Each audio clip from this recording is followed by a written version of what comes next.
Ako nga pala si Alejandro Solis Jr., presidente po ng Organic Farmers Producer and Processors Association or ORPASO. Ginawa po o na-organize po ang ating organization last 2019 sa pamamagitan po ng isang Republic Act 10068 or Organic Farming System. At ito po ay na-registro po natin sa DOLE on February 11, 2019.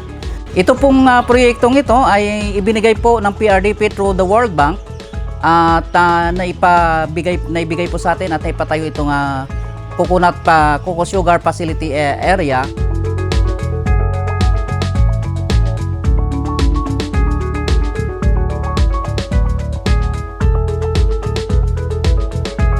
Ang pinaka-mission po natin at goals ng ORPASO is mabigyang tulong yung ating mga magsasaka talaga, no? In the future, hindi lang sa ngayon, kundi sa maging matagumpay na industriya ng pagpo-produce o pagpo-process ng ating mga product sa pamamagitan ng na nanggagaling po sa niyog. So yung ating mga produkto po na kasalukuyan na nandito sa ating harapan ay itong ating cocoa vinegar,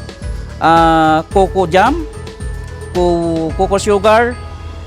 bukayo at sara na pinagagamitan po lahat ay coconut based.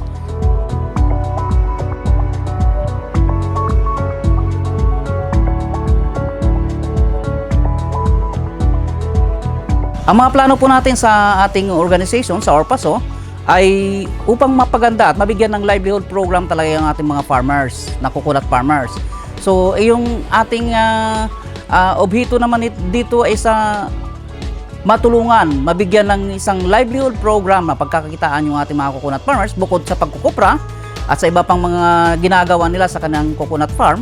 ay dito ay pinoprocess natin at binibili natin o binabayaran natin yung kanilang mga byproduct o yung mga raw materials na galing sa niyog upang gawing produktibo at mag-add value added product na ginagawa natin dito sa coconut facility area.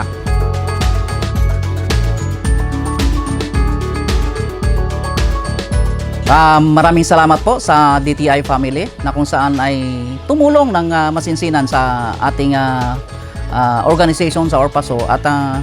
napakarami po nilang mga plano para sa organization at hindi lamang sa organization ng ORPASO kundi sa iba pang mga organization na kung saan ang DTI ay siyang nangunguna sa pagpopromote ng ating mga product para mas mapaganda at the same time maipalaganap sa lahat na mayroon tayong mga produkto, existing product para sa ating organization.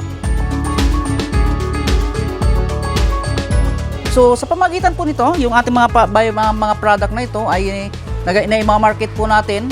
through sa tulong po rin ng DTI sa labeling and packaging ay sila din po ang tumutulong sa atin. Din sa pag-introduce po at pag-promote ng ating mga product ay katulong po natin ang DTI. At napakalaking bagay po ng ginagawa ng DTI family sa organization upang mai-promote at mai-palaganap talaga at mai-paalam sa buo, sa kabuuan sa lahat na ang ORPASO ay may mga produktong ganito at napapaganda pa po natin yung ating product sa kadahilan ng sila mismo ang nag-i-initiate ng ating label and packaging sa ating mga produkto na kung saan ay na-display natin itong mga product natin at the same time doon po sa ating mga individual consumer na kung saan ay sila mismo ang kumukuha at nag-order sa atin ng mga product na ito upang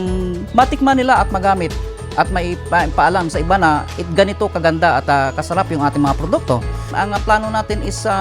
mapa-rehistro ito sa FDA at nang mailabas natin yung ating mga produkto. Kasi kinakailangan nating maipakita na yung ating mga product na hindi lamang pang local kundi pang